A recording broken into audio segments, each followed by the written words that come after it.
यहाँ से स्टार्ट करेंगे डेली टारगेट। आज यहाँ पर जो MCQ से हम लोग देखेंगे 6 बजे का शाम का। तो इसमें देखो यहाँ पे टॉपिक है जो मैंने आपको दिए थे आज।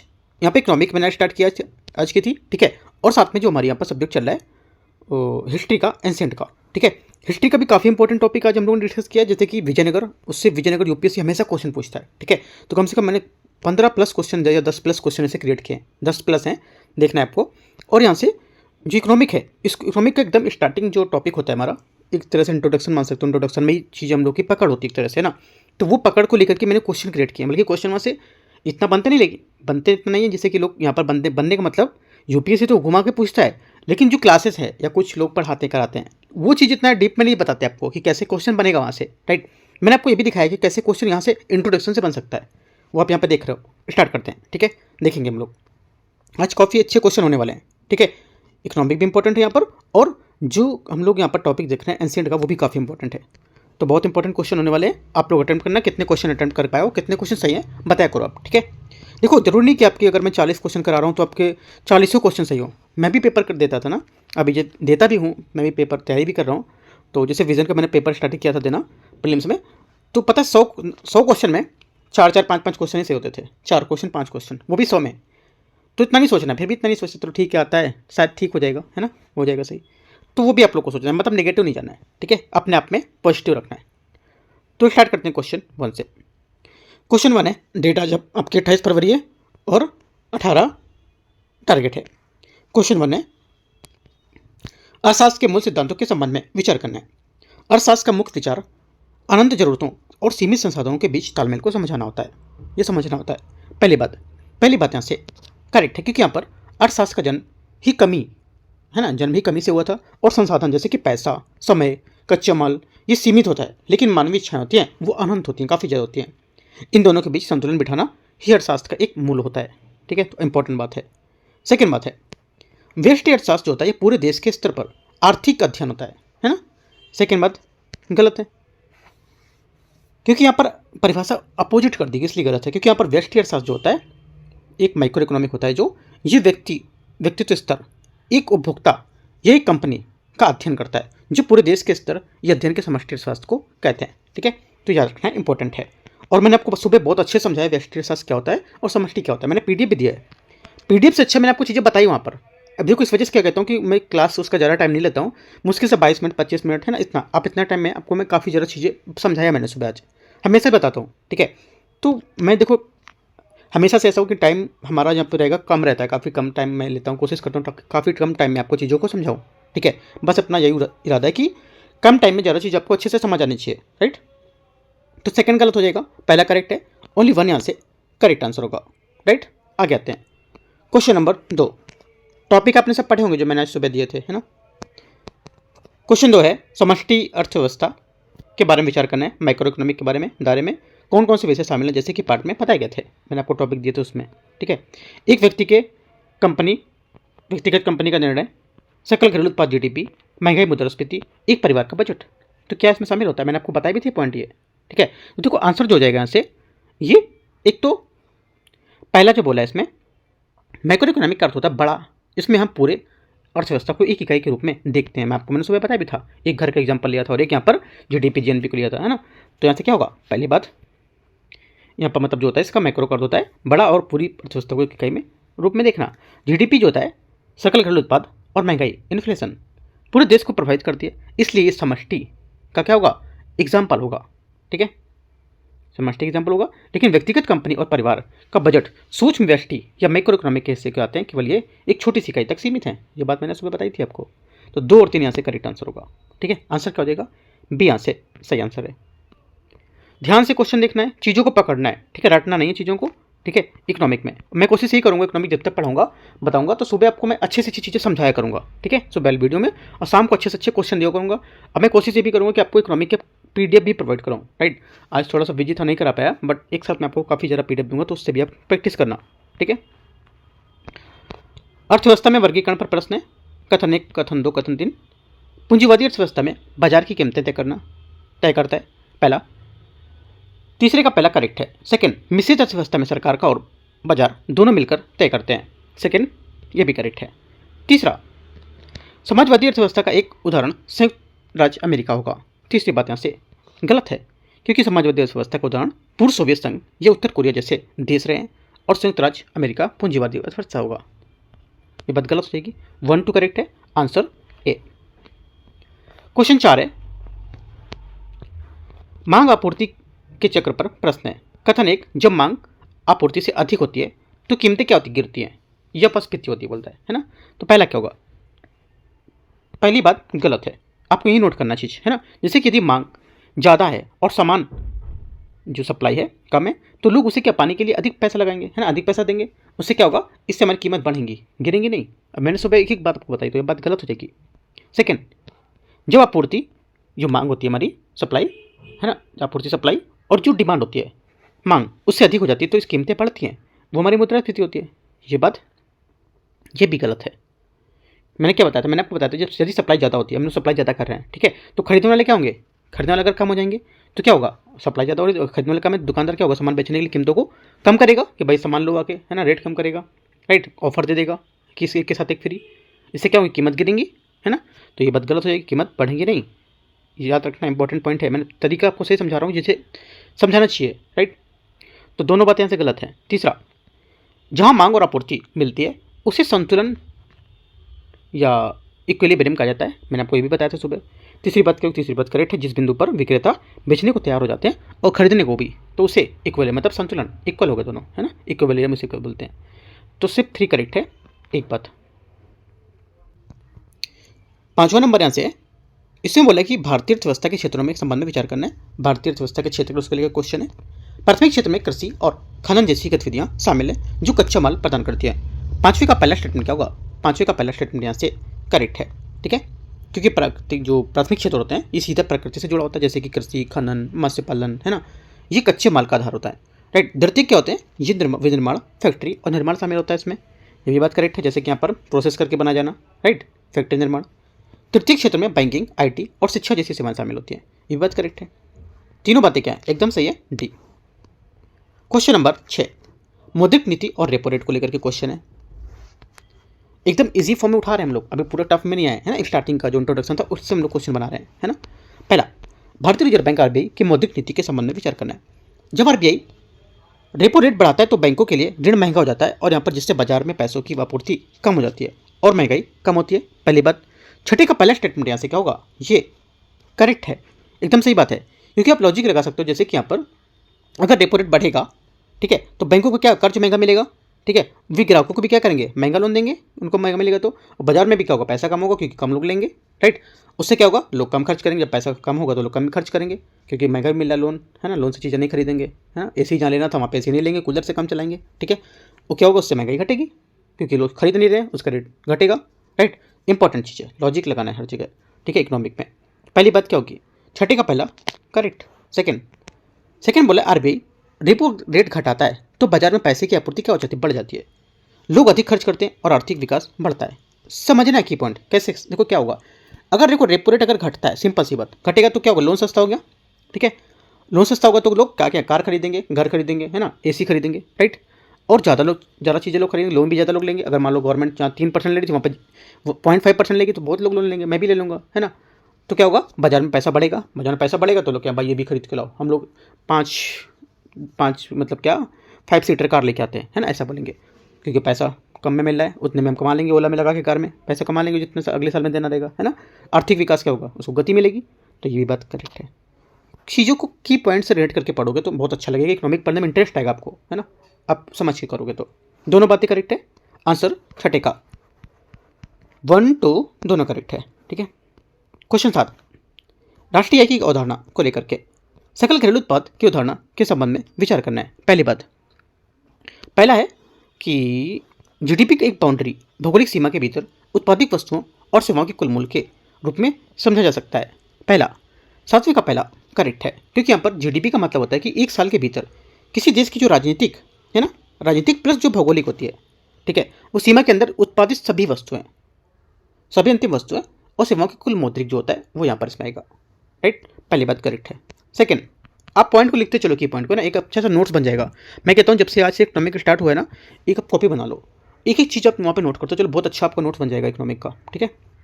सेकंड बात है, मैं कम से कम इसको टॉपिक को रेडी करने के लिए ना कम से कम 1.5 घंटे मैंने टॉपिक को सबसे पहले रेडी किया है, पॉइंट निकाल के कैसे समझाना है आपको, कैसे करना है, 1.5 घंटे में सिर्फ इतना, ठीक है। और पूरा इसके क्वेश्चन पूरा निकाल के अगर देखें कम से कम 4 घंटे, और 1 घंटे की चीज़ों में ख़त्म कर दी 4 घंटे को मैंने, है ना। तो आप लोग की टाइम बचत को लेकर मैंने दिखाया ऐसा, ठीक है, और चीज़ें अच्छी भी के समझ आएँ, है ना। सेकेंड पॉइंट है जीडीपी राष्ट्रीय आय की गणना के लिए उपयोग किया जाने वाला एकमात्र ढांचा होगा। सेकेंड गलत है, क्योंकि जीडीपी एकमात्र ढांचा नहीं है। राष्ट्रीय आय को मापने के लिए जीएनपी जो सकल राष्ट्रीय उत्पाद होता है, ग्रॉस नेशनल प्रोडक्ट होता है, वो एनएनपी शुद्ध राष्ट्रीय उत्पाद, है ना, और एनडीपी जैसे यहाँ पर कारक का उपयोग करते हैं, तो ये बात गलत होगी। ओनली वन करेक्ट है, एक आंसर होगा। क्वेश्चन 8 देखते हैं यहाँ से, राष्ट्रीय आय और यहाँ पर मुद्रास्फीति को लेकर के क्वेश्चन है, देखते हैं इसमें। यदि सरकार टैक्स कम करती है तो इसमें अर्थव्यवस्था में वस्तुओं की सेवाओं की मांग कम हो जाती है, वस्तुओं और सेवाओं की मांग कम हो जाती है। 8वें का पहला स्टेटमेंट क्या होगा? 8वें का पहला यहाँ से गलत है, क्योंकि यदि सरकार टैक्स कम करेगी तो क्या लोग के हाथ में जो खर्च होगा, खर्च करने को आय मिल जाएगी इसमें, ठीक है, मैंने ऊपर बताई थी बात। और जब लोग के पास पैसा ज़्यादा हो जाएगा तो क्या होगा, वस्तुओं सेवाओं की मांग बढ़ाएंगे, कम नहीं करेंगे। कम करेंगे क्या? नहीं, बढ़ाएंगे चीज़ों को, तो कम नहीं करेंगे, गलत हो जाएगी। सकल घरेलू उत्पाद में जीडीपी में केवल भारतीय देशों द्वारा देश की सीमा के भीतर अर्जित आय शामिल होती है। सेकेंड बात गलत है, क्योंकि जीडीपी जो होता है ये कौन कमा रहा है ये मान सकते हो, है ना, ये एक महत्वपूर्ण नहीं है, बल्कि ये कहाँ कमाया जा रहा है, पॉइंट इंपॉर्टेंट है, लिखना है आपको, ठीक है। जीडीपी का मतलब क्या होता है? सकल घरेलू उत्पाद, जो कौन कमा रहा है ना, ये मुझसे डिपेंड नहीं करता कि कहाँ, मतलब आप क्या कमा रहे हो, मतलब कौन कमा रहा है, क्या कमा रहे हो, ये नहीं मतलब है, कहाँ कमा रहे हो ये बताया जाता है, ये इंपॉर्टेंट होगा, ठीक है। और भारत की सीमा के भीतर अगर कोई विदेशी कंपनी जैसे कि सैमसंग भी कमा रही है तो वह भारत की जीडीपी में जुड़ेगा, इंपॉर्टेंट पॉइंट हुआ। ऐसे करके आपको पॉइंट लिखना है, गलत हो गया। तीसरा, जब बाजार में पैसे का भाव बढ़ता है तो वस्तुओं की कीमतें बढ़ जाती हैं। तीसरी बात करेक्ट है, क्योंकि यहाँ पर डिमांड पुल इन्फ्लेशन को लेकर के इसे कहते हैं, डिमांड पुल इन्फ्लेशन इसे ही बोलते हैं। जब बाजार में पैसा लिक्विडिटी ज़्यादा होती है और सामान कम होता है, पैसा ज़्यादा है, सामान, जब मान लो मेरे पास पैसा बहुत है, अपने अकॉर्डिंग यहाँ पे आप चीज़ों को ना अपने आप में ले लिया करो। मेरे पास पैसा ज़्यादा है, ठीक है, हमारे पास चीज़ें कम कैसे हो सकती हैं क्या? पैसा ज़्यादा से कम चीज़ें कैसे होंगी? तो लोग उसकी सामान के लिए ज़्यादा कीमत देने को तैयार भी हो जाते हैं। मान लो मेरे पास पैसा बहुत है ना, मैं सोफ़ा लेना चाह रहा हूँ कि यार ये 25,000 का नहीं यार, मैं और ज़्यादा लूँगा और अच्छा लूँगा, पैसे तो है ही, है ना। तो वो चीज़, इससे क्या होगा, महंगाई बढ़ेगी, क्योंकि ज़्यादा महंगी चीज़ें ले रहे हैं, परचेस कर रहे हैं लोग, वहाँ डिमांड और बढ़ाएंगे वो लोग, चीज़ मतलब काम में लोगों को लगाएंगे कि भाई इसका डिमांड बढ़ रहा है, काम पे लगाएंगे लोगों को, उनको पैसा देंगे, तो इससे क्या होगा, रेट बढ़ेगा, है ना। तो ये बात करेक्ट है, आंसर केवल तीसरा सही है, बाकी सब गलत है। आगे आते हैं क्वेश्चन नंबर 9, सकल राष्ट्रीय उत्पाद के बारे में प्रश्न है। सकल राष्ट्रीय उत्पाद जीएनपी में सबसे सटीक रूप से परिभाषित करने वाला कौन सा कथन होगा? आंसर हो जाएगा 9वें का सी। ये केवल भारतीयों द्वारा कमाया गया कुल पैसा, वो चाहे भारत में हो या विदेश में, ठीक है, उससे मतलब नहीं होता है जीएनपी। 9वें का आंसर सी करेक्ट है। जीडीपी जो होता है स्थान मतलब लोकेशन देखता है। जीडीपी क्या होता है, आप पॉइंट लिखो, जीडीपी जो होता है स्थान देखता है, लोकेशन देखता है, जबकि यहाँ पर जीएनपी क्या देखता है, नागरिकता देखता है। बहुत इंपॉर्टेंट पॉइंट है, ठीक है। जीडीपी क्या देखता है, स्थान देखेगा, ठीक है, और जीएनपी क्या देखेगा, लोकेशन देखता है, और सॉरी सिटीजनशिप देखता है। जीडीपी लोकेशन और जीएनपी सिटीजनशिप नागरिकता। तो आप जोड़ दो दोनों को, जीएनपी बराबर जीडीपी प्लस यहाँ पर जो फॉर्मूला होगा आपको जो चीज़ दी होंगी वो ऐड कर सकते हो। एक बात में वो समझ सकते हो कि भारत में जैसे नागरिक है वो चाहे दिल्ली में कमाए, है ना, या आप कहीं न्यूयॉर्क चले जाओ, है ना, या इंग्लैंड चले जाओ, कहीं भी चले जाओ, उसकी याद जीएनपी में ही जुड़ेगी। लेकिन भारत में रहने वाले किसी भी विदेशी का इससे घटा दी जाती है, राइट। तो आंसर आ जाएगा इसका, ये सब पॉइंट नोट कर लो, 9वें का सी करेक्ट है। क्वेश्चन 10 है, सरकारी बजट की संरचना, इसको लेकर के क्वेश्चन। राजस्व प्राप्तियाँ ऐसी प्राप्तियाँ जिसमें सरकार की ना तो कोई देनदारी बढ़ती है और ना ही संपत्ति कम होती है। पहली बात 10वें का यहाँ से करेक्ट है, ठीक है, क्योंकि यहाँ पर राजस्व प्राप्तियाँ जैसे टैक्स, जो पैसा से जो सरकार को वापस नहीं करना पड़ता है, और ना ही इसके लिए सरकार को अपनी कोई फैक्ट्री या ज़मीन बेचनी पड़ती है, सही बात है। सेकेंड है, पूंजीगत व्यय का उद्देश्य केवल सरकारी कर्मचारियों के वेतन और पेंशन का भुगतान करना होता है। सेकेंड बात गलत है, क्योंकि यहाँ पर वेतन और पेंशन राजस्व होते हैं, क्योंकि इनमें कोई नई संपत्ति जैसे कि पुल बनाना, है ना, स्कूल बनाना, अस्पताल बनाना, वो सब नहीं बन रही होती है, बल्कि पूंजीगत व्यय जो भविष्य में लाभ देगा वो संपत्ति बनाएगा, है ना। ये बात गलत होगी। ऋणों की वसूली को पूंजीगत प्राप्ति के रूप में वर्गीकृत किया जाता है, क्योंकि इसमें सरकार की संपत्ति कम होती है। तीसरी बात करेक्ट है, आंसर क्या होगा, आंसर हो जाएगा यहाँ से 1 और 3 करेक्ट है ना, क्योंकि यहाँ पर जब सरकार किसी को दिया हुआ कर्ज वापस लेती है तो उससे उसकी एक फाइनेंशियल एसेट जो होती है उस संपत्ति के रूप में कम कर देती है, इसलिए यहाँ पर पूंजीगत प्राप्ति होती है। एक और 3 करेक्ट होगा, राइट। आंसर क्या होगा? 10वें का 13 करेक्ट है, सी नंबर। क्वेश्चन 11, राजकोषीय घाटा क्या है? राजकोषीय घाटे के बारे में विचार करना है। राजकोषीय घाटा सरकार की एक वित्तीय वर्ष में कुल उधारी की आवश्यकता को दर्शाता है। 11वें का पहला स्टेटमेंट यहाँ से करेक्ट है, ठीक है। मतलब इसका मतलब यह है कि अब पर ज़्यादा खर्च ज़्यादा है और अपनी कमाई कम है, तो अब कितना उधार लेना पड़ेगा, है ना। ये यदि सरकार की कुल व्यय उसकी कुल प्राप्ति उधार को छोड़कर अधिक है तो इसे राजकोषीय घाटा कहा जाता है। ये भी बात करेक्ट है। राजकोषीय घाटे की गणना केवल राजस्व प्राप्तियों को ही शामिल कर सकता है, पूंजीगत प्राप्तियों को नहीं करेगा। ये बात गलत है, क्योंकि इसकी गणना में राजस्व प्राप्तियां और गैर ऋण जो पूंजीगत प्राप्ति होती है, जैसे विनिवेश, है ना, या कर्ज की वसूली, वो दोनों शामिल होती है। केवल उधार को छोड़कर बाकी सबको जोड़कर खर्च से घटाया जाता है ना। आंसर क्या होगा? 1, 2 इसका करेक्ट होगा। कुछ की पॉइंट आप लिखते चलो, है ना। 1 और 2 करेक्ट है। क्वेश्चन 12, बजट घाटे के प्रकार के बारे में बताना है। क्वेश्चन कौन सा सही है? ये बोला कि राजस्व घाटा जो होता है ये तब होता है जब सरकार का राजस्व व्यय उसकी राजस्व प्राप्तियों से अधिक हो जाता है। बात एकदम करेक्ट है। राजस्व घाटा सरकार की अपनी रोजमर्रा की जरूरतें जैसे वेतन, ब्याज, उसके लिए पर्याप्त कमाई नहीं कर पा रही है। पहला करेक्ट है। प्राथमिक घाटा प्राइमरी डेफिसिट निकालने के लिए राजकोषीय घाटे में ब्याज से भुगतान को घटा देते हैं। सेकेंड बात भी करेक्ट है, क्योंकि प्राथमिक घाटा अगर हम निकालेंगे तो राजकोषीय घाटा माइनस ब्याज भुगतान ये बताता है कि पुराने कर्जों में ब्याज को हटा देंगे अगर, तो सरकार को असली घाटा कितना होगा वो पता चल जाएगा, ठीक है। इंपॉर्टेंट पॉइंट है। राजकोषीय घाटा हमेशा राजस्व घाटे से कम होता है। ये बात गलत है, क्योंकि आमतौर पर राजकोषीय घाटा राजस्व घाटे से अधिक होता है, क्योंकि राजकोषीय घाटे में राजस्व घाटे के साथ साथ पूंजी खर्चों का भी घाटा जुड़ सकता है या जुड़ जाता है ना। तो ये बात गलत होगी। तीनों पॉइंट इंपॉर्टेंट है, तीनों अपनी कॉपी में लिखने हैं पॉइंट ये, ठीक है। आपको मिलेंगे नहीं कहीं देखने के लिए, मैं फिर से बोल रहा हूँ, आप जाके चीज़ें रटोगे, याद करोगे तो आपको समझ आएगा। एक बार आप लिखते रहोगे ना नोट्स, एक अच्छा सा आपका 50-45 क्वेश्चन का नोट्स बन जाएगा। इतना करना है आपको। तो 1, 2 करेक्ट है, तीसरा गलत होगा, ठीक है। आंसर क्या होगा? 12वें का 1 और 2 सही है। क्वेश्चन नंबर 13 बैंकिंग और भुगतान बैंक को लेकर के भारतीय बैंकिंग प्रणाली के बारे में विचार करना है। अनुसूचित वाणिज्यिक बैंक के अंतर्गत सार्वजनिक क्षेत्र के बैंक, निजी क्षेत्र के बैंक और विदेशी बैंक शामिल होते हैं। 13 का पहला स्टेटमेंट यहाँ से एकदम सही है, ठीक है। सेकंड, भुगतान बैंक, पेमेंट बैंक मांग जमा स्वीकार कर सकते हैं, लेकिन वो ऋण प्रदान करने के लिए अधिकृत नहीं होंगे। बात करेक्ट है, सही है। केवल 2 लाख रुपए तक जमा कर ले सकते हैं। ये क्रेडिट कार्ड या लोन ये सब नहीं दे सकते हैं, है ना। ये इनसे बड़ी बीमा मतलब बड़ी सीमा नहीं दे पाएंगे इनकी, ठीक है। तो ये बात करेक्ट है दोनों। तीसरा, भारतीय रिजर्व बैंक आरबीआई भारतीय बैंकिंग संरचना के शीर्ष पर स्थित नियामक संस्था होगी। ये भी बात करेक्ट है। तीनों बातें सही है। 13 का आंसर 1, 2 और 3 सभी करेक्ट है। 14 गैर निष्पादित संपत्ति एनपीए के बारे में, नॉन परफॉर्मिंग एसेट जो होता है उसके बारे में क्वेश्चन है।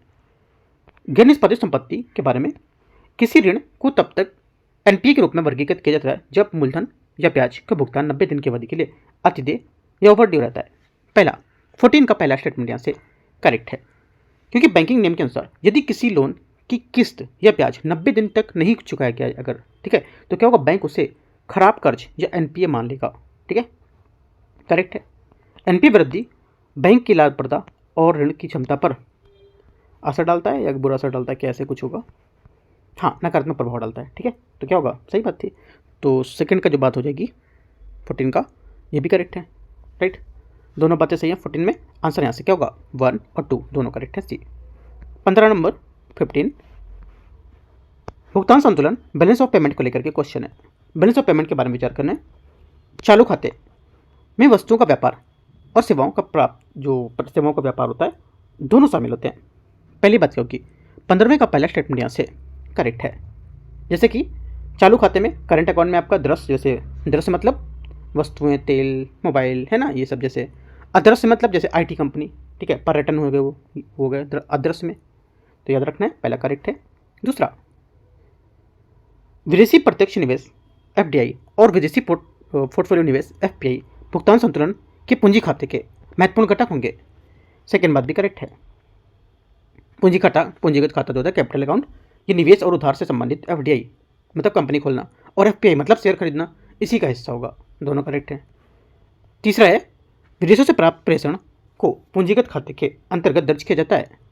तीसरा गलत होगा, क्योंकि प्रेषण जो होता है जैसे दुबई में काम करने वाले भारतीय द्वारा घर भेजा गया पैसा चालू खाते में करंट अकाउंट में आएगा, वो अदृश्य में ट्रांसफर भाग में जमा होता है, ना कि पूंजीगत खाते में। ठीक है, तीसरा गलत हो जाएगा। 1 2 यहाँ से करेक्ट है। क्वेश्चन 16 विदेशी निवेश को लेकर के क्वेश्चन है। विदेशी निवेश के संबंध में विचार करना है। प्रत्यक्ष विदेशी निवेश एफडीआई में निवेशक को निवेश प्राप्त करने वाली कंपनी के प्रबंधन के निर्णय लेने की प्रक्रिया में नियंत्रण प्राप्त होता है। पहला 16 का पहला स्टेटमेंट यहाँ से करेक्ट है, क्योंकि यहाँ पर एफडीआई जो होता है फॉरेन डायरेक्ट इन्वेस्टमेंट एक लंबी अवधि का निवेश होता है। ठीक है, इसमें विदेशी कंपनी भारतीय कंपनी का बड़ा हिस्सा खरीदती है या नई यूनिट लगाती है, जिससे क्या होता है इससे कंपनी का प्रबंधन और दखल दोनों वोटिंग का अधिकार मिल जाता है। ठीक है, पहली बात सही है। सेकंड बात आते हैं। सेकंड बात यहाँ से विदेशी पोर्टफोलियो निवेश एफपीआई को हॉट मनी कहा जाता है, क्योंकि बाजार की अस्थिरता को प्रति अत्यधिक संवेदनशील होती है और उसे बढ़ाकर तेजी से बाहर निकाल देती है ना। सेकंड बात क्या होगी? सेकंड बात करेक्ट है, क्योंकि यहाँ पर देखो ये विदेशी पोर्टफोलियो जो है निवेश ये हॉट मनी कहता है इसको, क्योंकि बाजार की स्थिरता को प्रति अत्यधिक संवेदनशील होती है और तेजी से बाहर निकल जाती है ना। बात सही है, क्योंकि यहाँ पर ये शेयर बाजार में लगा होता है और इससे ही यहाँ पर गिरावट का संकेत मिलते हैं। तो यहाँ पर क्या होता है, ये विदेशी निवेशक को तुरंत अपना पैसा निकाल कर भाग सकते हैं, राइट, जिससे यहाँ पर अर्थव्यवस्था अस्थिर हो जाती है। तीसरा, एफडीआई के तहत निवेशक मुख्य रूप से केवल शेयर बाजार में सूचीबद्ध कंपनियों के शेयर बॉन्ड की खरीद बिक्री तक सीमित रहते हैं। तीसरी बात गलत होगी, क्योंकि यहाँ पर डेफिनेशन बदल दिए इसने, क्योंकि शेयर बॉन्ड्स जो होते हैं उसकी खरीद पर बिक्री एफडीआई सीमित रहता है, लेकिन यहाँ पर एफडीआई सीमित नहीं रहता है ना। एफडीआई तो भौतिक संपत्ति मतलब फैक्ट्री मशीनरी वो बनाने में विश्वास करता है। तीसरी बात गलत होगी, है ना, क्योंकि यहाँ पर शेयर बॉन्ड्स की खरीद बिक्री तक एफपीआई सीमित रहेगा, एफपीआई है ना कि यहाँ पर एफडीआई। तो आंसर क्या होगा? 1 2 करेक्ट है, आंसर ए। क्वेश्चन 17 मुद्रा का मूल्य ह्रास के बारे में क्वेश्चन है। भारतीय रुपए का मूल्य ह्रास के संबंध में विचार करना है। जब भारत द्वारा वस्तुओं और जो उनके सेवाओं हैं उस पर आयात बढ़ जाता है तो डॉलर की मांग बढ़ने के कारण रुपए का मूल्य स्थिर गिर जाता है। 17 फिर से पढ़ते हैं क्वेश्चन। जब भारत द्वारा वस्तुओं और सेवाओं के आयात बढ़ेगा तो डॉलर की मांग बढ़ने के कारण रुपए का मूल्य गिर जाता है। पहली बात 17 के यहाँ से करेक्ट है, क्योंकि यहाँ पर जब हम आयात या इंपोर्ट करते हैं, ज़्यादा करते हैं तो भुगतान डॉलर में करना होता है, हमको मंगाएंगे तो डॉलर में करेंगे। इससे बाजार में क्या होगा, डॉलर की मांग बढ़ती है और रुपया कमजोर हो जाता है। बात सही है, क्योंकि वहाँ पर उन्हें डॉलर मिल लिया, डॉलर की मुद्रा बढ़ेगी, है ना, और यहाँ पर जो अपना रुपया है उसका रेट कम होता जा रहा है, क्योंकि हम लोग उससे खरीद रहे हैं। ठीक है, रुपये के कमजोर होने से भारतीय निर्यातकों को अंतर्राष्ट्रीय बाजार में प्रतिस्पर्धात्मक लाभ मिल सकता है। सही बात है, क्योंकि यहाँ पर ये थोड़ा तकनीकी पॉइंट है जैसे समझ सकते हो, जैसे कि जब रुपया कमजोर होता है तो विदेशी खरीदार क्या होता है, उसके लिए भारतीय सामान सस्ता हो जाता है, हो ही जाएगा सस्ता, क्योंकि डॉलर यहाँ पर ज़्यादा उनका इसका रेट कम है। ठीक है, उदाहरण के लिए मान सकते हो पहले $1 में 70 रुपये का सामान आता था, अब $1 में 80 रुपये का सामान आएगा, तो वैसे क्या होगा, एक्सपोर्ट बढ़ेगा उसका। ठीक है, तो ये बात करेक्ट है। आज क्या है 91 रुपीज़ है। ठीक है, तीसरी बात है विदेशी पोर्टफोलियो निवेशक एफपीआई द्वारा भारतीय बाजार से बड़े पैमाने पर पैसा निकालने का रुपया मजबूत होता है। तीसरी बात गलत है, क्योंकि यहाँ पर अगर एफपीआई में पैसा निकालेंगे तो बाजार से रुपये बेचकर डॉलर खरीदोगे आप अगर। ठीक है, उससे क्या होगा, डॉलर की जो कमी होगी और रुपया क्या होगा, और ज़्यादा कमजोर हो जाएगा, मजबूत नहीं होगा। इससे पैसे से आप डॉलर खरीद रहे हो, है ना, तो आप ज़्यादा महंगी चीज़ खरीद रहे हो, क्या होगा, उसको कमजोर होता जा रहा है रुपया हमारा। ठीक है, आंसर क्या होगा? 1 2 करेक्ट है, तीसरा गलत होगा। क्वेश्चन नंबर 18 एफडीआई एवं एफपीआई की अर्थव्यवस्था पर क्या प्रभाव पड़ेगा? एफडीआई को एफपीआई की तुलना में अधिक स्थिर बनाता है, क्योंकि वह लंबी अवधि की पूंजी और तकनीक का ज्ञान लाता है। पहली बात क्या होगी, 18 का यहाँ पर जो पहला स्टेटमेंट है ये यहाँ से करेक्ट हो जाएगा, क्योंकि यहाँ पर एफडीआई जो होता है ये एफडीआई के साथ केवल पैसा नहीं बल्कि यहाँ पर नई टेक्नोलॉजी और ग्लोबल जो मैनेजमेंट होता है उसको तरीके से भी आते हैं, जो अर्थव्यवस्था के लिए स्थिर और लाभप्रद होते हैं। ठीक है, या लाभदायक होते हैं। मुद्रा का मूल्यवर्धन तब होता है जब विदेशी मुद्रा अंतर्प्रवाह या बहिर्वाह से अधिक हो जाता है। सेकंड बात भी करेक्ट है, क्योंकि अगर भारत में विदेशी मुद्रा इनफ्लो ज़्यादा आएगा तो उससे रुपये की मांग क्या होगा, बढ़ेगी और रुपया और मजबूत होगा, है ना। सेकंड भी करेक्ट है। तीसरा, एफडीआई केवल उन क्षेत्रों के लिए संभव है जहां निवेशक को कंपनी में कम से कम 50% हिस्सा हो। तीसरी बात गलत है, क्योंकि एफडीआई के लिए 50% हिस्सेदारी अनिवार्य नहीं है। भारत में आमतौर पर 10% से अधिक, है ना, 10% से अधिक की हिस्सेदारी को एफडीआई माना जाता है। कई क्षेत्रों में 26%, है ना, किसी में 49%, किसी में 74% की सीमाएं, राइट। तो यहाँ पर कुछ फिक्स नहीं है। 1 2 करेक्ट है, आंसर यहाँ से 18 का 1 और 2। 19 नंबर क्वेश्चन यहाँ से है, इसमें देखते हैं इसमें बोला है कि मुद्रा का चक्रीय जो प्रभाव उसके बारे में क्वेश्चन में विचार करना है।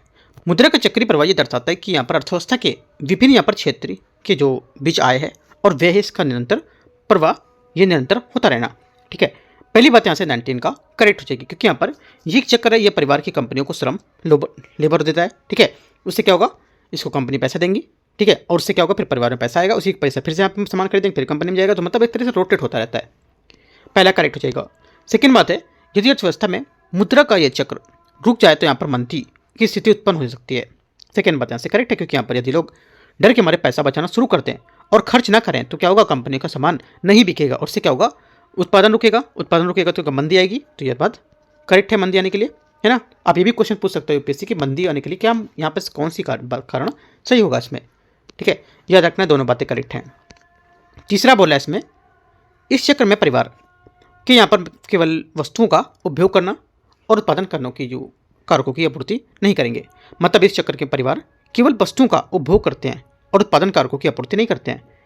तीसरी बात यहाँ से गलत होगी, क्योंकि यहाँ पर परिवार केवल उपभोग नहीं करता बल्कि उत्पादक कारक फैक्ट्रीज जो प्रोडक्शन है वो भी करते हैं। ठीक है, जैसे श्रम लेबर करना, है ना, और भूमि लैंड मतलब जो जमीन होती है उसमें, और पूंजी कैपिटल है। तीसरी बात गलत होगी, 1 और 2 यहाँ से करेक्ट आंसर होगा। क्वेश्चन नंबर 20 है, 20 नंबर क्वेश्चन। मांग और लोच को लेकर के, मांग की लोच को लेकर के विचार करना है।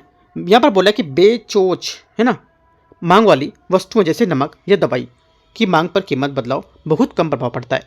20 का पहला स्टेटमेंट यहाँ से करेक्ट है, क्योंकि यहाँ पर बेचोच मतलब क्या होता है, एक तरह से समझ सकते हो कि जिस कीमत पर असर ना पड़े, है ना।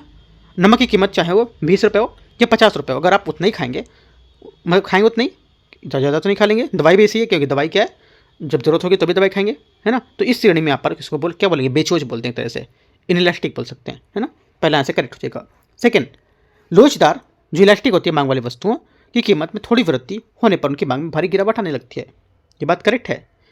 ये अगर यहाँ पर वस्तु जो, इसका मतलब होता है कि संवेदनशील होना, जैसे कि अगर किसी खास ब्रांड के बिस्किट हैं, है ना, उसकी कीमत अगर 10 रुपये 15 रुपये हो जाए तो लोग क्या तुरंत उस ब्रांड पर दूसरे ब्रांड में आ जाएंगे, क्या ये ले लो ज़्यादा अच्छा रहेगा, है ना।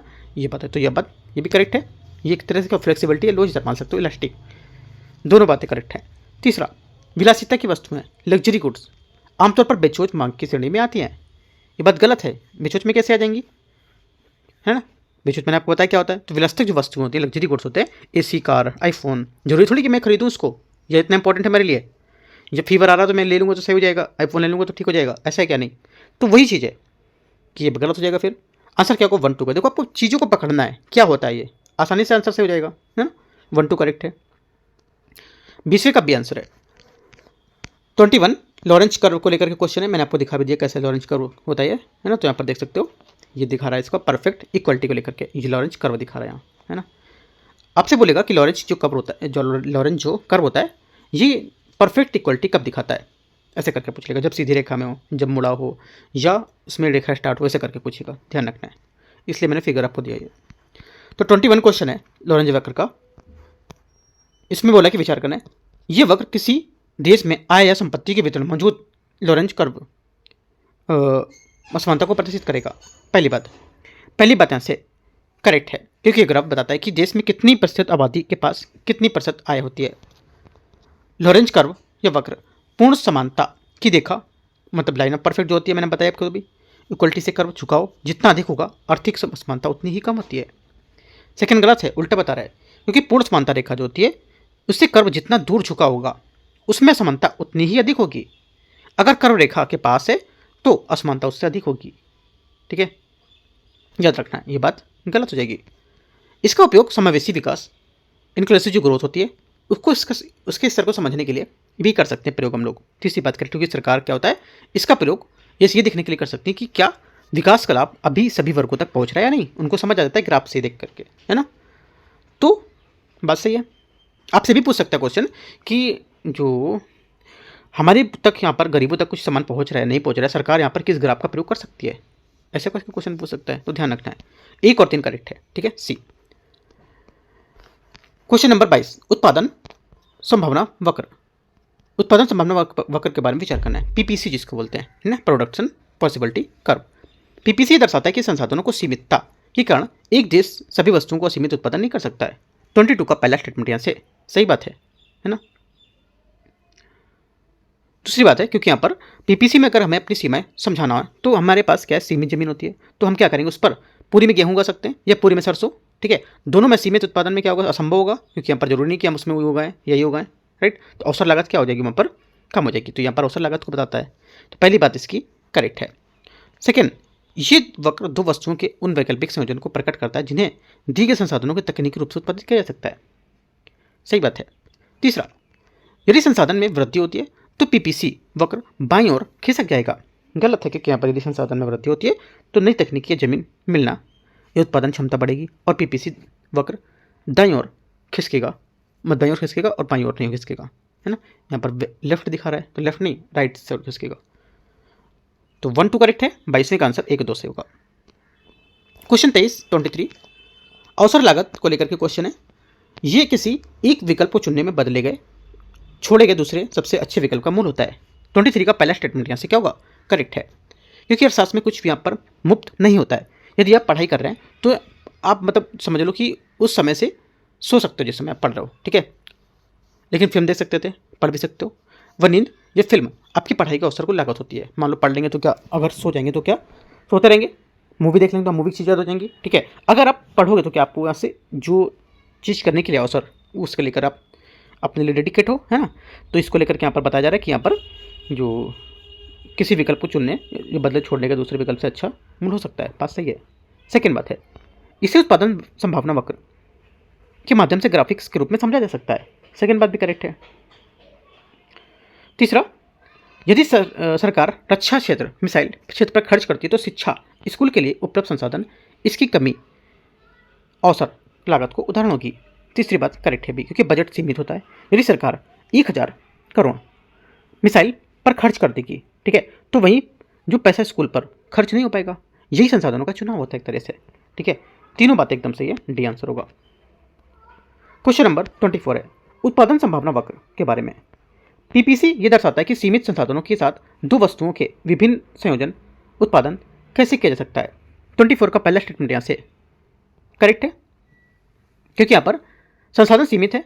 एक किसान के पास 1 एकड़ जमीन है, यदि वो चावल की खेती मान लो उगाता है, ठीक है, तो क्या होगा, उससे गेहूं के लिए यहाँ पर जगह कम मिलेगी, चावल उगा तो गेहूं भी कम मिलेगा जगह, ठीक है। ये ट्रेड ऑफ या लेन देन का सिद्धांत मानते हैं हम लोग, ठीक है।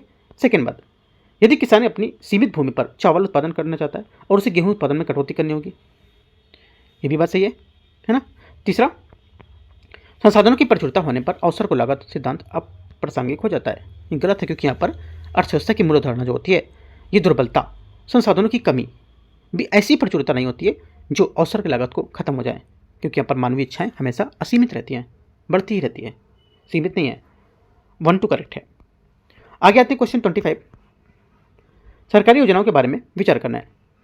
सरकारी योजनाओं और चक्रीय जो प्रवाह है उसके सर्कुलर फ्लो के बारे में विचार करना है, ठीक है। अपना आंसर देख लो क्या हुआ है, आप क्वेश्चन सॉल्व कर रहे होगे साथ में। देखो पहले बात क्या होगी, इसमें बोला कि पीएम किसान जैसी प्रत्यक्ष लाभ हस्तांतरण डीबीटी योजनाएं परिवारों को डिस्पोजेबल आय में वृद्धि करती हैं। पहली बात यहाँ से 25 का करेक्ट हो जाएगी, क्योंकि पीएम किसान जैसी योजनाएं सीधे बैंक खाते में पैसा आता है और इससे परिवार का व्यय आय बढ़ती है ना। जिससे क्या होगा, अपनी खर्च मर्जी से कर सकेंगे हम लोग, है ना। डिस्पोजेबल एक तरह से इनकम हो गई। अर्थव्यवस्था सर्कुलर फ्लो में पैसा डालने में मुख्य उद्देश्य बाजार की वस्तुओं और सेवाओं की मांग डिमांड को बढ़ाना होता है। सेकेंड भी करेक्ट है, अगर जब सरकार पैसा डालती है तो लोगों की खरीदने की शक्ति, जो परचेजिंग पावर होती है, क्या होगी, बढ़ेगी, जिससे क्या होगा, वस्तुओं की मांग बढ़ेगी, ठीक है। एक तरह से अगर गवर्नमेंट यहाँ पर लोन सस्ता कर रही है तो अपने फायदे के लिए कर रही है सस्ता। आप लोन मान लो गवर्नमेंट पहले 1% पर देती थी, 1 लाख रुपये, 1 लाख रुपये आप उसको दो, 1% पर 1 साल बाद दे दो, है ना, कोई ज़्यादा नहीं है। और गवर्नमेंट ने क्या कर दिया, उसको 0.1% कर दिया और घटा दिया, बहुत ना के बराबर कर दिया। तो लोग क्या, सब लोग खरीदेंगे, भाई ले लो, अगले साल गवर्नमेंट को देते रहेंगे हम लोग, है। तो क्या होगा, इन्वेस्ट होगा, जीडीपी बढ़ेगी, राइट, याद रखना है। तो 25वें का दोनों बातें करेक्ट हैं। तीसरा, परिवारों के पास पैसा बढ़ाने से केवल बचत में वृद्धि होती है, उत्पादन इसका कोई प्रभाव नहीं पड़ता है। ये बात गलत है, क्योंकि ये कहना गलत होगा कि उत्पादन पर प्रभाव नहीं पड़ेगा। जबकि यहाँ पर मांग बढ़ेगी तो क्या कंपनियों की मांग पूरी तरह से यहाँ पर अधिक उत्पादन करेगी, जिससे यहाँ पर रोजगार भी बढ़ेगा, है ना। हम लोग मांग बढ़ाएंगे तो क्या होगा, उनको लेबर मजदूर बढ़ाने पड़ेंगे, तो उनका रोजगार भी क्या होगा, बढ़ेगा ज़्यादातर, राइट, याद रखना है, इंपॉर्टेंट बात है। सब चीज़ एक ही चीज़ रिलेटेड है, हम लोग खरीदेंगे तो बढ़ेगी, क्या चीज़ होगा, क्या होगा, डिमांड सप्लाई पे ही पूरा जो हमारा इकोनॉमिक है डिपेंड है ना। फिर भी आप लोग बोलते हो कठिन है, समझो चीज़ों को लेकर के बैठ के, बहुत अच्छा एकदम इंटरेस्टिंग सब्जेक्ट लगेगा आपको, है ना। 1 2 करेक्ट है, ठीक है। क्वेश्चन आते हैं 26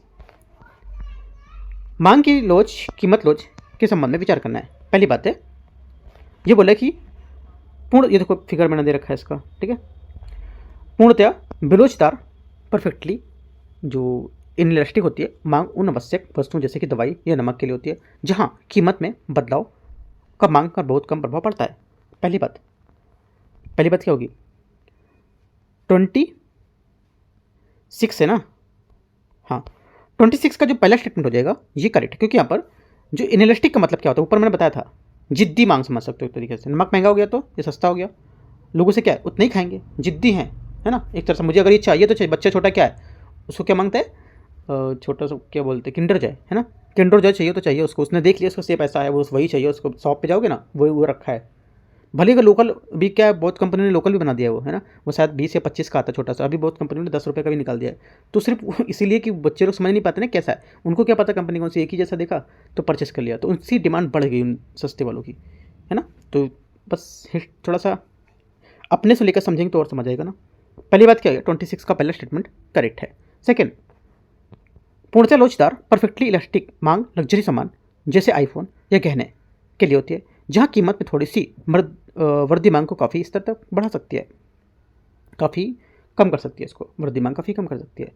फिर से पढ़ते हैं। सेकंड बोला कि पूर्णतः लोचदार होती है, ये मांग लग्जरी सामान जैसे आईफोन या गहने उसके लिए होती है जहाँ कीमत में थोड़ी सी वृद्धि को काफ़ी कम कर देगी, ठीक है। तो बात सही है, क्योंकि यहाँ पर बात गलत है, क्योंकि देखो यहाँ पर एक पॉइंट थोड़ा सा मिस्टेक कर रहा है, मतलब घुमा रहा है पॉइंट, है ना, ये स्टेटमेंट घुमाएगा आपको भी, क्योंकि थोड़ा मुझे भी इसमें डाउट था क्वेश्चन में स्टेटमेंट पे, लेकिन ये गलत है स्टेटमेंट, क्योंकि यहाँ पर लग्जरी का सामान होगा ये पूर्णतः लोचदार होता है, परफेक्टली इलास्टिक नहीं होगा, ये बात याद रखना है, होता है नहीं होता है, क्योंकि देखो लग्जरी जो सामान होता है पूर्णतः परफेक्टली इलास्टिक नहीं होता, आप पॉइंट लिख सकते हो। ये मुझे को थोड़ा डाउट था कि यह शायद मुझे लगा था इलास्टिक होता है परफेक्टली, लेकिन नहीं होता है, ठीक है, इंपॉर्टेंट पॉइंट है। बल्कि अत्यधिक लोचदार होता है, हाईली इलास्टिक होता है, परफेक्टली नहीं होता है, हाईली होता है। अत्यधिक और पूर्णतः में बहुत डिफरेंस है, ठीक है। की पॉइंट करके लिख लो, यूपीएससी यहीं से घुमाएगा हमेशा, क्योंकि मेरा भी क्वेश्चन यहाँ से गलत हुआ था, मैं सॉल्व कर रहा था तो क्वेश्चन यहाँ से गलत था, ठीक है। और यहाँ क्या होगा, पूर्णतः लोचदार एक सैद्धांतिक स्थिति होती है जहाँ कीमत जरा सी बढ़ती है तो मांग शून्य हो जाती है, ठीक है, बहुत इंपॉर्टेंट पॉइंट है, नोट करना इसको, स्टेटमेंट गलत है। एकात्मक लोच वह स्थिति होती है जहाँ कीमत और मात्रा में प्रतिशत परिवर्तन समान होता है। तीसरी बात करेक्ट है, क्योंकि एकात्मक जो लोच होती है, अगर कीमत 10% गिरती है तो क्या होगा, मांग 10% ही बढ़ेगी, 10% गिरी 10% बढ़ेगी, हमारी एकात्मक लोच बोलते हैं इसको, ठीक है। आपसे क्वेश्चन यूपीएससी पूछ सकता है, इनमें से कौन सी बातें एकात्मक लोच के बारे में बता रहा है। अगर हमारी कीमत 10% बढ़ेगी तो 20% कम होगी, 20% बढ़ेगी तो 10% कम होगी, ये 10% बढ़ेगी तो 10% कम होगी, ये बात सही होगी। तो ये बात आपको नोट करना है। तीनों पॉइंट बहुत इंपॉर्टेंट है, ये वाला पॉइंट थोड़ा सा अच्छे से लिखना है, ठीक है, मुझसे भी थोड़ा मिस्टेक हुई थी इसमें, तो अच्छा पॉइंट है। आप लोग को क्वेश्चन है छोड़ के आओगे क्वेश्चन, ये वाले एक तरह से मैथ का नहीं, मैथ का हार्ड क्वेश्चन होता है, वैसे लगता है कि हम लोग भाई अब बिल्कुल मशक्क़त के साथ लगे हुए हैं, है ना, अपने रेस्क्यू में, राइट। तो इंपॉर्टेंट है, अच्छा क्वेश्चन है। आंसर क्या होगा इसका, 1 और 3 करेक्ट है ना, सी। क्वेश्चन नंबर 27, विजयनगर साम्राज्य उच्च स्तरीय क्वेश्चन है यहाँ पर, मतलब थोड़ा सा कठिन क्वेश्चन बनाया था यहाँ पर। विजयनगर से लेकर के देखो यहाँ पर विजयनगर साम्राज्य की स्थापना के संबंध में विचार करना है। ऐसा हिस्ट्री क्वेश्चन आ गया, क्योंकि हमने हिस्ट्री का भी टॉपिक दिए थे आपको, ठीक है। तो विजयनगर साम्राज्य के बारे में विचार करना है। इस साम्राज्य की नींव 1336 ईस्वी में हरिहर और बुक्का नामक 2 भाइयों ने रखी थी। पहली बात, 27 का पहला स्टेटमेंट यहाँ से करेक्ट है, ठीक है, सही है। सेकेंड बात है इस साम्राज्य का कुल 4 राजवंशों ने शासन किया था। सेकेंड बात भी करेक्ट है, क्योंकि अमरनायक बोल रहा हूँ कि इस राजवंश में संगम, सालू, तुलु और आरवीडू, ठीक है। तीसरी बात है सालू वंश विजयनगर पर शासन करने वाला सबसे पहला राजवंश था। तीसरी बात गलत, क्योंकि सबसे पहला राजवंश संगम वंश था और हरिहर बुक्का इसी से थे, सालू वंश दूसरा था। 1-2 करेक्ट है ए। 28 विजयनगर की भौगोलिक और प्रशासनिक स्थिति के बारे में परीक्षण करना है। इस विशाल साम्राज्य की राजधानी हम्पी थी, जो वर्तमान कर्नाटक में स्थित है। 28 का पहला स्टेटमेंट करेक्ट है। सेकेंड, और यहाँ पर जो ये अपनी चट्टानी वास्तुकला का भी प्रसिद्ध है और यूनेस्को का धरोहर स्थल भी है। अमरनायक प्रणाली विजयनगर साम्राज्य की एक प्रमुख प्रशासनिक व्यवस्था थी। सेकेंड बात भी करेक्ट है, ठीक है। अमरनायक यहाँ पर जो प्रणाली दिल्ली सल्तनत की एकता प्रणाली जैसी थी, जहाँ सैन्य कमांडर नायकों को प्रशासन क्षेत्र दिए जाते थे। दोनों बातें सही हैं। क्वेश्चन नंबर 29, महान शासक कृष्णदेव राय के विषय में विचार करना है। कृष्णदेव राय का संबंध तुलु वंश राजवंश से था। पहली बात यहाँ से करेक्ट है। सेकेंड, उन्हें आंध्र भोज की उपाधि से जाना जाता था। सेकेंड बात ये भी करेक्ट है क्योंकि साहित्य काल के दौरान जो संरक्षण में उन्हें अभिनव भोज और आंध्र भोज भी कहा जाता था। उनके शासनकाल के दौरान केवल प्रशासनिक सुधारों के लिए जाना जाता था और सांस्कृतिक विकास के लिए नहीं था। ये बात गलत है। हम लोग देखो सिंपल भाषा में पूछ रहे हैं, आपको यहाँ दिख जाएगा गलत है। यूपीएससी क्या कहाँ कैसे घुमाएगा पता है? यूपीएससी बोले उनके शासनकाल के दौरान यहाँ पर प्रशासनिक सुधारों पर जाना जाता था और सांस्कृतिक जो विकास था उनके लिए यहाँ पर इस पर इतना जोर नहीं देते थे, बल्कि गलत हो जाएगा। ऐसे कि घुमा के बिल्कुल स्लोवर पॉइंट से पूछेगा कि आप समझ ही नहीं पाओ, गलत है यहाँ से गलत हो गई। क्योंकि उनका काल सांस्कृतिक विकास का स्वर्ण युग था और उन्होंने अमुक्तमाल्य तेलुगु में जाम्बवती कल्याण संस्कृत में है ना, संस्कृत में ये महान ग्रंथों की रचना भी की थी। 1 2 करेक्ट। विजयनगर बहुत इंपॉर्टेंट है, याद रखना है। 29 का करेक्ट आंसर 1 और 2। क्वेश्चन नंबर 30, विजयनगर साम्राज्य के सांस्कृतिक और धार्मिक जो योगदान है उसके बारे में विचार करना है। विजयनगर के देखो कुछ सांस्कृतिक धार्मिक बना रखा है ना। पहला स्टेटमेंट है, इस काल में विट्ठल स्वामी और रामा स्वामी जैसे भव्य मंदिरों का निर्माण हुआ था। 30 का पहला स्टेटमेंट यहाँ से करेक्ट है। विजयनगर शासकों ने तेलुगु और संस्कृत साहित्य के विकास में महत्वपूर्ण योगदान दिया था। सेकेंड बात भी यहाँ से क्या हो जाएगी, करेक्ट हो जाएगी। ठीक है, दोनों बातें करेक्ट हैं, आंसर 1 2 सही है 30 का। 31 आते हैं, साम्राज्य के पतन के निर्णायक युद्ध के बारे में विचार करना है। देखते हैं इसको। 1565 ईस्वी में तालीकोटा का युद्ध विजयनगर साम्राज्य के लिए विनाशकारी सिद्ध हुआ था। 31 का पहला स्टेटमेंट यहाँ से करेक्ट है। इस युद्ध में विजयनगर का मुकाबला दक्कन जो सल्तनत थी उसकी संयुक्त सेनाओं में से हुआ था। सेकेंड बात ये भी करेक्ट है। इस युद्ध के बाद भी साम्राज्य की शक्ति पूर्ववत बनी रही थी और कोई पतन नहीं हुआ था। तीसरी बात यहाँ से गलत है क्योंकि यहाँ पर इस युद्ध के बाद हम्पी को पूरी तरह से लूटा गया था और नष्ट किया गया था, जिससे साम्राज्य का पतन लगभग निश्चित था। ठीक है, 1 2 करेक्ट है।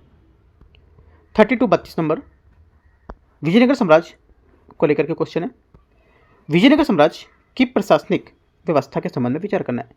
राजा साम्राज्य का सर्वोच्च अधिकारी होता था जिसकी सहायता के लिए मंत्रिपरिषद होती थी। पहली बात क्या होगी, पहली बात यहाँ से करेक्ट है। दूसरा, मंडलम प्रशासन की सबसे छोटी इकाई होती थी जहाँ जबकि ग्राम सबसे बड़ी इकाई होती थी। ये बात गलत है क्योंकि यहाँ पर उल्टा दे दिया इसमें, मंडलम प्रांत सबसे बड़ी इकाई थी जबकि यहाँ पर ग्राम सबसे छोटी थी। अपोजिट बोल दिया इसने, एक करेक्ट है। तीसरा, प्रशासनिक इकाइयों के सही क्रम में मंडलम, प्रांत, नाडु, जिला, उप जिला, स्थल, फिर ग्राम था। ये बात करेक्ट है। मंडलम, नाडु, स्थल, ग्राम ऐसे करके 1 3 करेक्ट है, सी। क्वेश्चन 33, विजयनगर की सैन्य व्यवस्था ग्रामीण व्यवस्था के बारे में विचार करना है। न्यायंकर व्यवस्था विजयनगर की एक विशिष्ट सैन्य विशेषता होती थी जिसमें सैन्य कमांडर को अमर नायक कहा जाता था। 33 का पहला स्टेटमेंट यहाँ से करेक्ट है। सेकेंड, अमरम वह खंड भूमि थी जो सैन्य कमांडरों को उनके वेतन और सैन्य रखरखाव के बदले में दिए जाते थे। सेकेंड बात 33 का सेकेंड यहाँ से ये भी करेक्ट है। तीसरा, आयकर व्यवस्था के तहत ग्रामीण प्रशासन के लिए नियुक्त 12 अधिकारियों के पद वंशानुगत होते थे। तीसरी बात क्या होगी, 33 का तीसरा भी करेक्ट है। तीनों करेक्ट है क्योंकि यहाँ पर आयकर व्यवस्था जो थी ये गांवों के प्रशासन के लिए 12 अधिकारियों की नियुक्ति होती थी जिसमें क्या है, वेतन के बदले उन्हें कर मुक्त भूमि दी जाती थी और उनके पास जो पद होते थे, पोस्ट होती थी, वंशानुगत होती थी, है ना। डी यहाँ से आंसर होगा, सभी करेक्ट है। क्वेश्चन 34, विजयनगर साम्राज्य पर वस्तुनिष्ठ क्वेश्चन देखते हैं।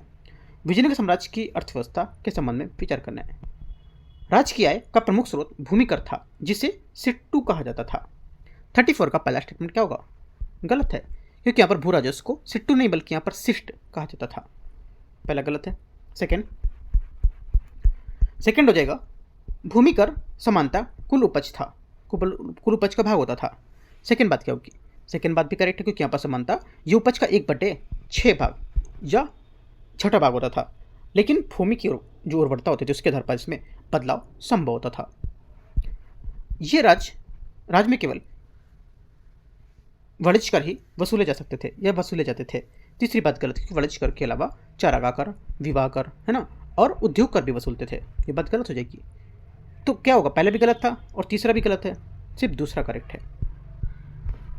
35, प्रमुख उद्योगों के बारे में व्यापार के बारे में विचार करना है। सूती वस्त्र उद्योग को और हीरा खनन यहाँ के प्रमुख व्यवसाय थे। 35 का पहला स्टेटमेंट यहाँ से करेक्ट है। विजयनगर अपने सूती वस्त्रों के लिए दुनिया भर में प्रसिद्ध था और हीरा खनन विशेषकर गोलकुंडा की खदानों के पास होते थे और यहाँ एक बहुत बड़ा उद्योग था। ऋषि यात्री पायास लिखता था कि यहाँ के बाजार रत्नों से भरे हुए हैं। ठीक है, क्वेश्चन पूछ सकते हो यूपीएससी, किसने यहाँ पर लिखा था ये? ठीक है, पायस द्वारा लिखा गया था।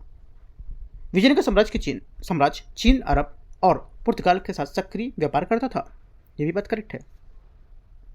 तीसरा, भारत से घोड़े और रेशम के निर्यात किए जाते थे। ये बात गलत है क्योंकि यहाँ पर इंपॉर्टेंट पॉइंट है, भारत घोड़ों का निर्यात नहीं करता था बल्कि आयात करता था।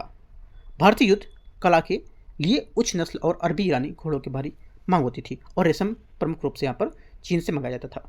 तीसरा गलत होगा। ठीक है, आंसर 1, 2 करेक्ट है, बी। क्वेश्चन 36 है, विजयनगर कालीन सामाजिक स्थिति के बारे में विचार करना कौन सा सही होगा? समाज की महिलाओं का स्थान ऊंचा था और वे कुश्ती व युद्ध की कलाओं से प्रशिक्षित थी। 36 का पहला स्टेटमेंट यहाँ से करेक्ट है क्योंकि यहाँ पर विजयनगर साम्राज्य की जो सबसे अद्भुत विशेषता थी कि महिलाओं की सक्रिय भूमिका निभाती थी और ये केवल गृहिणी नहीं थी बल्कि मल्लिकाएं, है ना, रेसलर्स जिसको बोलते हैं, और अंगरक्षक, ज्योतिषी, लेखाकार, संगीतकार भी थी।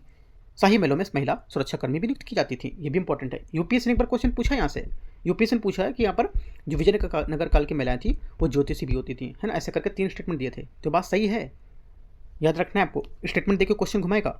यहाँ पे अंगरक्षक होते थे, रेसलर्स होते थे, लेखाकार, संगीतकार और शाही महलों में सुरक्षाकर्मी भी नियुक्त की जाती थी। इंपॉर्टेंट बात है, नोट कर लो, 5 पॉइंट बहुत इंपॉर्टेंट है। ठीक है, तो क्या होगा? 36 का पहला करेक्ट और दूसरा ये भी सही है क्योंकि यहाँ के पास महिला ज्योतिष और सुरक्षाकर्मी भी होते थे। सही बात है। तीसरा 36 का तीसरा क्या हुआ? महिलाओं के प्रशासन और राजनीति भाग लेने की अनुमति नहीं थी। ये बात गलत है क्योंकि उनको भी अनुमति दी जाती थी। ठीक है, कुछ उच्च वर्गीय महिलाओं को राजनीति और कूटनीति में भी सलाह समझ होती थी। तो 1, 2 करेक्ट है ना, ये आंसर होगा। 37 आते हैं, धार्मिक और साहित्यिक विकास के संबंध में विचार करना है। विजयनगर के शासक केवल हिंदू धर्म के अनुयायी थे और अन्य धर्मों के प्रति असहिष्णु थे। केवल बोला इसने, क्या सही है कि गलत है? बताओ। गलत है, केवल बोल दिया तो। विजयनगर के शासक हिंदू मुख्यतः वैष्णव थे, लेकिन वे अत्यधिक धर्मनिरपेक्ष थे। उन्होंने अपनी सेना में मुसलमानों को भर्ती किया, जैसे देवरादित्य, और यहाँ पर मस्जिदों के निर्माण की अनुमति दी थी। बारबोसा लिखता था कि यहाँ हर व्यक्ति बिना किसी भेदभाव से अपने धर्म के पालन कर सकता था। इंपॉर्टेंट बात है, तो गलत हो जाएगी। सेकेंड, कृष्णदेवराय के शासनकाल में तेलुगु साहित्य का स्वर्ण युग माना जाता था। सेकेंड बात करेक्ट है।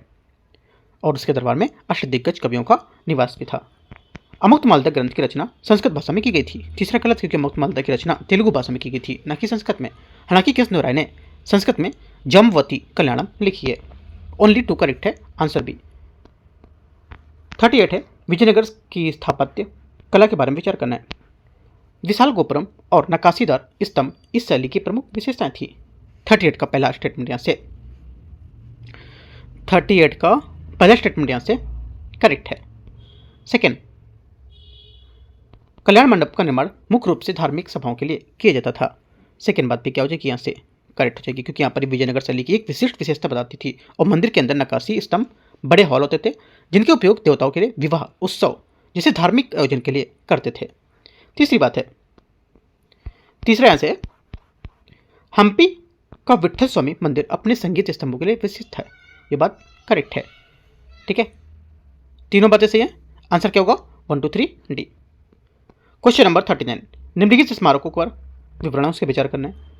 हजारा, राम मंदिर और महानवमी डिब्बा विजयनगर काल के उत्कर्ष उदाहरण होंगे। 39 का पहला स्टेटमेंट यहाँ से करेक्ट है। सेकेंड बात है, महानवमी डिब्बा एक विशाल शाही मंच था। सेकेंड बात यहाँ से ये भी करेक्ट है क्योंकि यहाँ पर एक विशाल पत्थर का मंच था, लगभग 11,000 वर्ग फुट का, और यहाँ राजा रामनवमी दशहरा मान सकते हो। इसके अवसर पर सेना का निरीक्षण करते थे और यहाँ पर क्या करते? उत्सव मनाते थे। ठीक है, और साम्राज्य की सैन्य शक्ति को भी केंद्र मानते थे। विजयनगर के शासक भगवान विरूपाक्ष के नाम से शासन करते थे। तीसरी बात ये भी करेक्ट है। ठीक है, क्योंकि यहाँ पर भगवान जो विजयनगर के शासक थे खुद को भगवान विरूपाक्ष जो शिव का रूप है ना और दीवान का प्रतिनिधि मानते थे। वे अपने आदेश पर कन्नड़ भाषा में विरूपाक्ष लिखकर हस्ताक्षर भी करते थे। तीनों बातें सही हैं। क्वेश्चन नंबर 40, विजयनगर साम्राज्य में विदेशी यात्री को लेकर के क्वेश्चन है। विजयनगर साम्राज्य में आने वाले विदेशी यात्रियों के बारे में पहला स्टेटमेंट है, ये बोला है निकोलो कॉन्टी इटली का यात्री था जो देवराय प्रथम के शासनकाल में आया था। पहली बात यहाँ से करेक्ट है। अब्दुल रज्जाक भारत से आया था और उसने देवराय द्वितीय के समय विजयनगर की यात्रा की थी। सेकंड बात करेक्ट है। तीसरा बोल है पुर्तगाली यात्री डोमिंगो पायस और बारबोसा कृष्णदेवराय के शासनकाल के दौरान आए थे। तीसरी बात भी करेक्ट है। तीनों बातें सही है, आंसर डी। क्वेश्चन नंबर यहाँ से 41 देखते हैं क्या है। 41 नंबर है बहमनी साम्राज्य की स्थापना के बारे में और राजधानी के बारे में क्वेश्चन है। बहमनी साम्राज्य 1347 से 1527 के बीच में टाइम पीरियड इसका। ये बोला इसकी स्थापना 1347 में अलाउद्दीन हसन बेमन शाह हसन गंगू द्वारा दिल्ली सल्तनत के विरुद्ध यहाँ पर विद्रोह करके की गई थी। पहली बात क्या होगी, पहली बात यहाँ से करेक्ट हो जाएगा इसका। दूसरा, इस साम्राज्य की राजधानी हमेशा बीदर रही है। ये बात गलत हो जाएगा, हमेशा की बात नहीं यहाँ पर है, क्योंकि यहाँ पर बहमनी साम्राज्य राजधानी हमेशा बीदर नहीं थी, बल्कि यहाँ पर शुरुआत में राजधानी गुलबर्गा आसनाबाद थी। बाद में यहाँ पर क्या 1424 से 25 के बीच में आसपास में सुल्तान अहमद शाह वली में से नाम बदलकर बीदर कर दिया था। ठीक है, सेकेंड बात गलत हो जाएगी, पहली बात इसकी करेक्ट है, एक बात सही है। 42 नंबर है 42 नंबर क्वेश्चन, बहमनी साम्राज्य के प्रशासन और संस्कृति को लेकर के। ये बोला है बहमनी साम्राज्य की प्रशासनिक और सांस्कृतिक विशेषताओं पर विचार करना है। प्रशासनिक सुविधा के लिए साम्राज्य को तरफ प्रांतों में विभाजित किया गया था। पहली बात 42 का यहाँ से करेक्ट है। दूसरा, महमूद गवाह एक प्रसिद्ध यहाँ पर प्रधानमंत्री थे जिन्होंने सैन्य और यहाँ पर प्रशासनिक सुधार किए थे। ये भी बात यहाँ से करेक्ट है। तीसरा स्टेटमेंट यहाँ से 42 का, ये बोला है कि यहाँ की वास्तुकला जो है ये जैसे गुलबर्गा का किला और उस पर फारसी प्रभाव रूप से स्पष्ट रूप से दिखाई देता है। तीसरी बात भी यहाँ से क्या है करेक्ट हो जाएगी, तीनों बातें करेक्ट हैं। यहाँ की जो इमारत थी जैसे गुलबर्गा की जामा मस्जिद और फारसी प्रभाव साफ दिखता था, क्योंकि यहाँ पर बहमनी शासक एशिया यहाँ पर थे, पश्चिम एशिया के विद्वानों को कारीगरों के संरक्षण देते थे। तीनों बातें करेक्ट है। 43 है बहमनी साम्राज्य का विभाजन को लेकर के क्वेश्चन है। 16वीं शताब्दी में बहमनी साम्राज्य के विघटन के बाद बने स्वतंत्र राज्यों के संबंध में विचार करना है। बहमनी साम्राज्य 5 स्वतंत्र संतुलनों में विभाजित हो गया था। 43 का पहला करेक्ट है। सेकेंड, इन स्वतंत्र राज्यों में बीजापुर, अहमदनगर, गोलकुंडा, बीदर और बराड़ शामिल थे। ये भी बातें करेक्ट हैं, सभी करेक्ट है, क्योंकि यहाँ पर बीजापुर में कौन था, देखो बीजापुर में आदिल शाह वंश था, अहमदनगर में निजाम शाही वंश था, गोलकुंडा में कुतुब शाही वंश था, ठीक है, बराड़ में इमाद शाही वंश और बीदर में बरीद शाही वंश था। आप लिख सकते हो, इंपॉर्टेंट है थोड़ा सा है ना, कि आपको बोलेगा मैच करने को बताओ, मैच करने को देगा कौन से इसमें सही मैच कर रहा है, जो सल्तनत है इसमें कौन कौन से साम्राज्य के वंश मैच कर रहे हैं। ठीक है, इंपॉर्टेंट है सी। क्वेश्चन नंबर 44, विजयनगर साम्राज्य और बहमनी संघर्ष के बारे में विचार करना है। विजयनगर और बहमनी साम्राज्य के बीच संघर्ष का एक मुख्य रोग कारण रायचूर दुआ पर कब्जा करना था। पहली बात यहाँ से करेक्ट है। सेकेंड बात, यह संघर्ष केवल धार्मिक था और इसका व्यापारिक मार्गों से कोई लेन देन नहीं था। यहाँ पर देखो केवल बोल दिया ना, तो शायद गलत हो गए, हाँ गलत भी है, क्योंकि ये संघर्ष केवल धार्मिक हिंदू बनाम मुस्लिम नहीं था, बल्कि यहाँ पर इसके पीछे एक आर्थिक कारण भी थे, जैसे कि दुआब पर नियंत्रण करना, ठीक है, व्यापारिक कारण थे जैसे कि पश्चिमी तट पर बंदरगाह पर कब्जा करना, ठीक है, और राजनीतिक प्रभुत्व को भी लेकर लड़ाई होती थी। तो सेकंड गलत होगा, ओनली 1 करेक्ट है। आंसर 44 का एक सही है केवल, मतलब पहला वाला का है ना, का खाम यहाँ पर आंसर हो गया है, मतलब ट्रांसलेट करने में हिंदी में थोड़ा सा ये हो गया है। ठीक है, आगे आते हैं क्वेश्चन, शायद से लास्ट क्वेश्चन है, हाँ 45 लास्ट होगा। 45 नंबर क्वेश्चन है, भौगोलिक राजनीतिक स्थितियों को लेकर विश्लेषण करना है। रायचूर दोआब, कृष्णा और तुंगभद्रा नदियों के बीच एक उपजाऊ क्षेत्र होता था। पहली बात 45 का एकदम करेक्ट है, क्योंकि रायचूर दोआब भौगोलिक स्थिति कृष्णा और तुंगभद्रा नदियों के संगम के पास होती थी, जिससे दक्षिण भारत का सबसे समृद्ध क्षेत्र बताती थी। सेकंड, विजयनगर एक मुस्लिम राज्य था, जबकि बहमनी एक हिंदू राज्य था। सेकंड गलत है, क्योंकि यहाँ तथ्यों से बदल दिया गया है, घुमा दिया गया स्टेटमेंट। ठीक है, क्योंकि विजयनगर एक हिंदू राज्य था और बहमनी एक मुस्लिम राज्य था। इंपॉर्टेंट है, एक की पॉइंट आप लिख सकते हो यहाँ पर, पहला सही दूसरा गलत है, तो एक सही है। एक की पॉइंट आप लिखोगे यहाँ पर विजयनगर के बारे में थोड़ा सा। विजयनगर जो है हम्पी राजधानी थी इसकी, कृष्णदेवराय महान शासक था इसका, अमरनायक प्रणाली इसमें देखी गई थी और 1565 में इसका पतन हुआ था। ऐसे करके विजयनगर के बारे में एक फ्लो बना सकते हो। सेकंड बात लिखोगे बहमनी को लेकर के, बहमनी आपको लिखना हसन गंगू इसके संस्थापक थे, गुलबर्गा और बीदर इसकी राजधानियाँ थी, ठीक है, और महमूद गवा युग वजीर था और 5 टुकड़ों में विभाजन हुआ था इसका। ठीक है, तो ये तो बातें आप नोट करोगे, सभी बातें आपको नोट करना है और यहाँ से जो आंसर होगा एक करेक्ट है। इस टाइप से यहाँ पर 45 क्वेश्चन आपके करेक्ट हो गए। ठीक है, जो मैंने आप टॉपिक बताए थे उससे 45 क्वेश्चन यहाँ से बने हुए हैं। काफ़ी इंपॉर्टेंट क्वेश्चन है, बहुत अच्छे क्वेश्चन है। जितना अच्छे से तरीके से मैं हुआ मैंने आपको समझाया कि एक तरीके को लेकर के, इस वजह से थोड़ा वीडियो बड़ा भी हो गया आज, है ना, टाइम ज़्यादा हो गया, लेकिन कोई नहीं, टाइम ज़्यादा हो गया अपने साइड से। आप चीज़ों को अच्छे से समझना है। ठीक है, इकोनॉमी की वजह से थोड़ा सा हम लोग टाइम लेकर चल रहे हैं इसमें। और यहाँ पर देखो, ज़्यादा से ज़्यादा लोगों को टेलीग्राम पे ऐड करो। ठीक है, लोगों को तक यहाँ पर टारगेट पहुँचे, क्योंकि बहुत लोग ना बाद में ऐड होते हैं, फिर उनका प्रॉब्लम बहुत होता है कि अभी बहुत लोग ऐड होते हैं, जैसे 15-16 टारगेट हो चुका है, उसके बाद लोग ऐड होते हैं, तो बहुत दिक्कत उनके लिए हो जाता है। आपको ये नहीं सोचना कि उनका प्रीलिम्स पेपर मैं ऐड करूंगा तो उनका प्रीलिम्स पेपर पास हो जाएंगे, नहीं। अपने आप को आप देखो, आप कितना मेहनत करो, वो क्या कर रहे हैं आप उनको मतलब नहीं, बस आपका काम करना है ऐड करना। आपका काम क्या है, पढ़ना है ना, उतना करना है। पेपर में रिजल्ट क्या होगा वो तो भगवान ही जानते हैं, है ना। मैं भी नहीं जानता भाई पेपर देने के बाद क्या होगा, पेपर कैसा आएगा, हम तो लोग पढ़ रहे हैं सिर्फ, है ना, तैयारी कर रहे हैं। तो वैसे ही आपको लोगों को ऐड करना है, क्या करते हैं नहीं पता। ठीक है, अपना काम आप करो। एंड करते हैं इसको, PDF आप टेलीग्राम से डाउनलोड करोगे और अच्छे से क्वेश्चन प्रैक्टिस करो। ठीक है, कल हम लोग मिलते हैं सुबह 9 बजे अपने टारगेट में। ठीक है, all the best, thank you.